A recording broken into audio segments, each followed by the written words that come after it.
I'm more interested in finding out how it works. And I don't think that when we find out something that seemed metaphysical or mystical and lovely, how when we find out that it's just a real thing, I don't see how that makes it uglier. When you find out that a flower is a chemical system, to me that just makes the flower more beautiful. There's more complexity. There's even more detail than we thought. It's even more delicate and amazing than we thought. And if there is something like ugly and mechanical about it being just a chemical system, then it's even more amazing. It's so beautiful when that's what it is. So I believe that spirituality is a study. And it's a study of the experiences that we're having when we have a spiritual feeling. Just like a study of love is a study of the experiences that we have when we feel love. A study of hunger is a study of the experiences we're having while we feel hunger. If we look close enough, we'll see that our body needs nutrients and that this seems to be related to this feeling of hunger. And what is it exactly? And I have some answers, but I'm not going to mention them in this video. I've made videos about them before. Um, what is it that that feeling of spirituality is triggered by? There's so many different experiences that can feel spiritual. It becomes a particularly interesting question when it comes to what's behind particular feelings. You know, the feeling of pain, that's pretty direct. Oh, I've got damage, but you can have phantom pain. You know, you have more or less sensitivity. So I could, make the question of why do we have pain more complex, even though that's one that sort of has an obvious answer. It's like, oh, that's your body's way of saying, I don't want to be damaged. Yeah, I'm damaged and I don't want to be. So what is the feel? Why do we have this spiritual feeling? And I would argue that there is a particular feeling. It doesn't feel like hunger. It doesn't feel like lust. It doesn't feel like anything else. So we've called it spirituality. There might be more than one feeling that people call spirituality, but I think I've got it down to a feeling like hunger. There might be a spectrum of it, but it's a feeling. And what is it about? What causes it? Looking into this question has made me really hesitant about trying to guide people in their spirituality, because one thing people assume is that if you're having the spiritual feeling, that it's good to follow. Whereas I believe something more complicated. I believe that if you follow these spiritual feelings, you might do negative things. So I believe that you can have spiritual experiences that lead you in a negative direction, and you can have spiritual experiences that lead you in a positive direction. And I think if you follow your spiritual experiences that lead in a negative direction, eventually nature will straighten you out, or you'll die. You'll die from this mistake of doing the negative spiritual thing. So really, how do I rectify that situation? Does that mean spirituality is good and bad? Well, I still think spirituality is a good thing. And the way I rectify this is to say that let's introduce a concept of spiritual health. And let's consider that there's ways to judge negativity. So if we have a spiritual feeling and it's telling us to do something negative, we need a way to figure out that that's negative, because the spiritual feeling is going to come across a little bit for spiritual people like I've got to do this.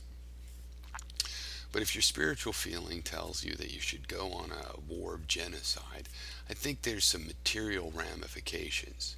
And this is why materialism is important to me. Things that matter, remember. Not stuff, not gears, clay, billiard balls, but things that matter. Hurting another person, killing another person, that matters.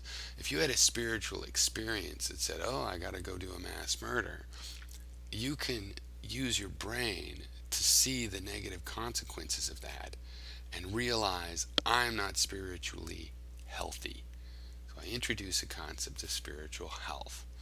And spiritual health is that you have spiritual feelings about things that are positive and don't harm others, things that adhere to your values, that you build up through your spiritual process and through your intellectual process of doing unto others in a way that befits how you want the world to be, how you want to be treated, you know.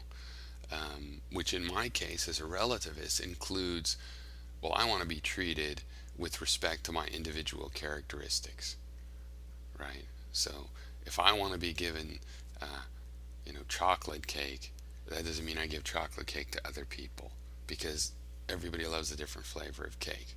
So they like strawberry cake, so I want to be given the kind of cake I like. I'll give them the kind of cake they like.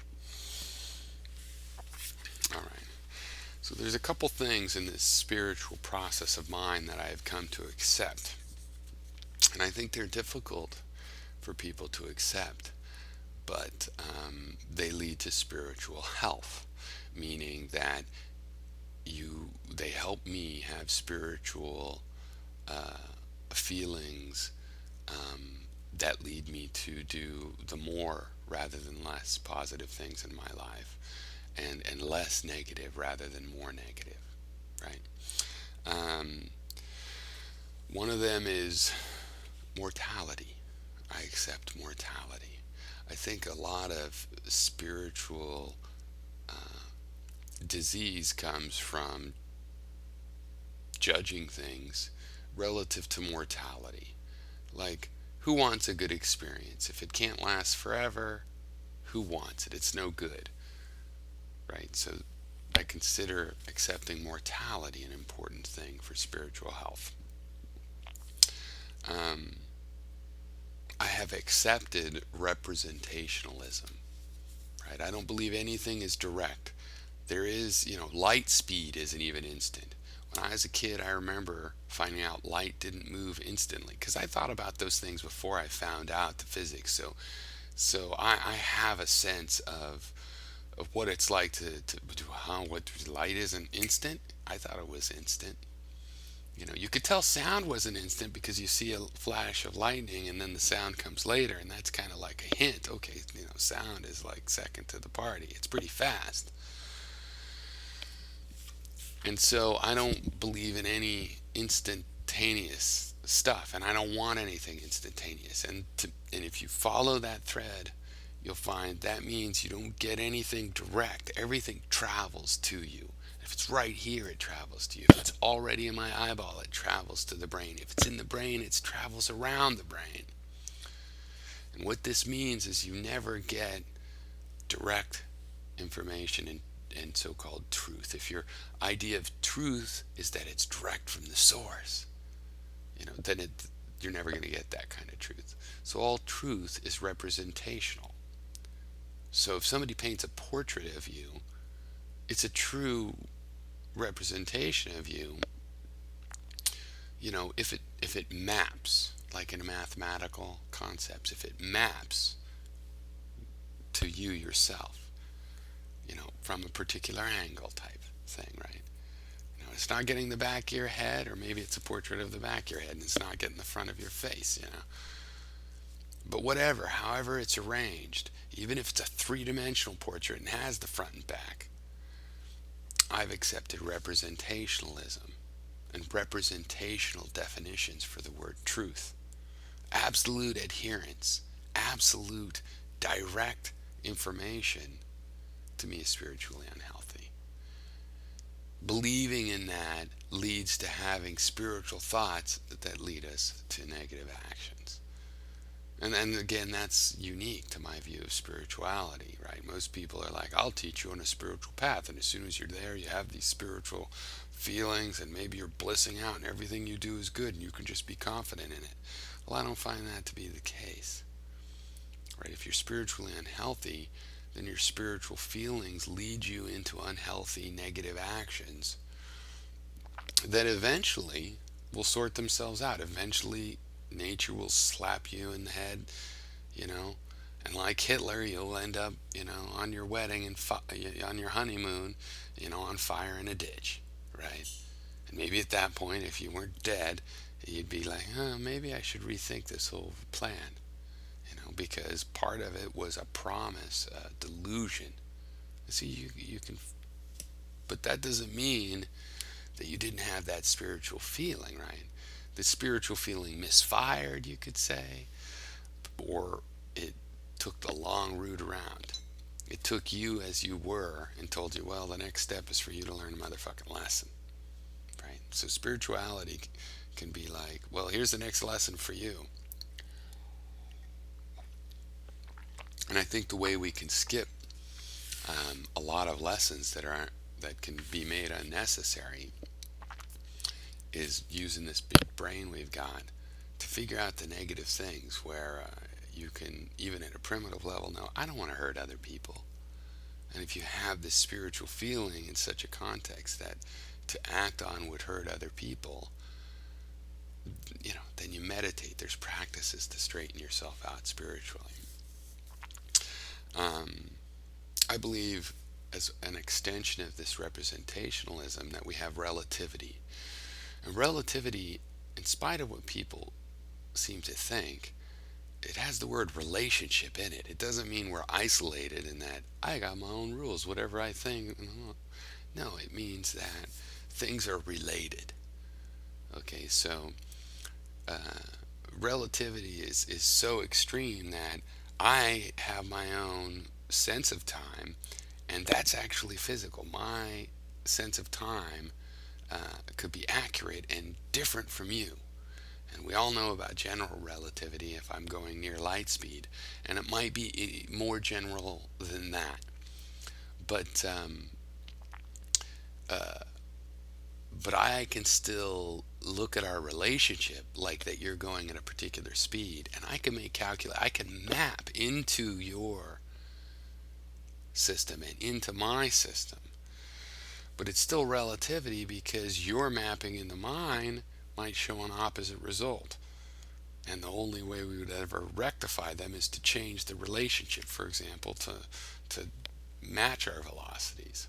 And if you do the acceleration to match me, or I do the acceleration to match you, we would get different results. And if we never do that matching, we'll never get the same results. So we can be in different universes, but it doesn't mean we're isolated. We're not isolated. There's a relationship. And when you say that the body is non-local, to me that's just the truth of that is that we have relationships stretching out through space. There's photons hitting my body. There's X-ray photons going through this house, hitting my body right now from millions and even billions of light years away. And that creates a relationship. Now, my relationship to things in this room is much more intense, and that's why there is the spread functions. And that's why there is even such a thing as locality. We are not entirely non-local just because our relationships stretch out into the universe. That connects us to the universe, but it doesn't mean we're equally everywhere. You can just say trivially, we're everywhere, but we're not equally everywhere. We have a greater intensity here rather than there. Right? I believe in a deconstruction. That we deconstruct the world, that because of this relativity we're in our own situation, and we have to deconstruct the world and get it representationally into the mind. We have to break it apart and get into the mind, and there's a lot of arbitrary decisions in that process. And the epitome I have liked to use for the last 30 years is Cartesian versus radial coordinate systems. But it works even just in the Cartesian coordinate system. And for those of you that don't know Cartesian coordinate system, I mean, you all know that, right? It's the X, Y, Z, regular, made out of rectangle kind of thing, whereas the radial is usually a radius and one or two angles. But even within the Cartesian system, there's this arbitrariness. Um, uh, uh, you have you get to choose where the origin point is, right? Now, if you have the the equation of a circle, it looks pretty similar wherever you put the origin, but there is this offset by a constant wherever you put the origin. In the radial system, you got a very simple equation if the origin is at the center of the circle. But if the circle is offset, you got this weird cosine sine thing. And it looks very different no matter where it is. Well, there's a similarity. I guess that's a matter of personal judgment how different it looks. But anyway, my point is neither of these coordinate systems is automatically more true. It's two different ways, and some shapes are simpler to describe in one than in the other, right?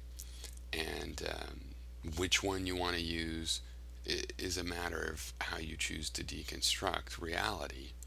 And luckily, you get to deconstruct reality into more than one coordinate system. You can use as many coordinate systems as you can learn with different origin points.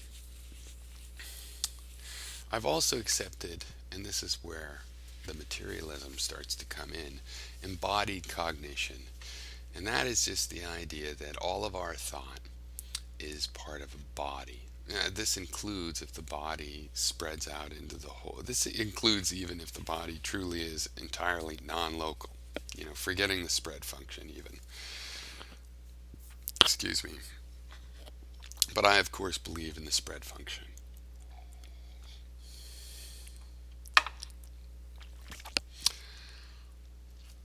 But this is where materialism, my version of materialism that's based on facts that matter more than other, like all facts matter, but some matter more than others. That's my version of materialism. And it comes from the fact that our cognition is embodied. The brain is an organ of the body. The mind is a body. And I agree with you. I think we're connected. When you look across the lake, I agree with you in this thing you had said in one of your videos. I have watched all of those playlists now that I asked you for. When you look across the lake, those photons are hitting your neural system. You are physically connected to across the lake. Not as intensely as to things right that you're touching, that are nearby, that you're getting even more light from, but you are connected, and it's embodied. And so the materialism, what matters more or less, has to do with that intensity, and then in a little bit more high level sense, it's what aids or threatens your survival, and in a lighter sense, what aids or threatens your comfort, or causes suffering versus causes pleasure, and causes discomfort versus causes pain versus causes damage, right? So materialism comes from having accepted embodied cognition, and I think it's important spiritually, because how else are you going to judge what is negative unless you realize that the other spirits out there are embodied and you can harm them physically, and thus deconstruct from nature a sense for the word pragmatic, and through the combination of those two concepts, definitions for the words compassion and empathy, and concepts, of course, to go with those words. And finally, I accept information theory. And I really like the modern development of information entropy, that entropy might be about information. I think it's a truly spiritual, every once in a while there's a spiritual discovery, and the scientists of the day aren't necessarily getting it. Some of them no doubt are, but maybe they're not putting it in the science literature. They might a lot of times even be keeping away from that conclusion.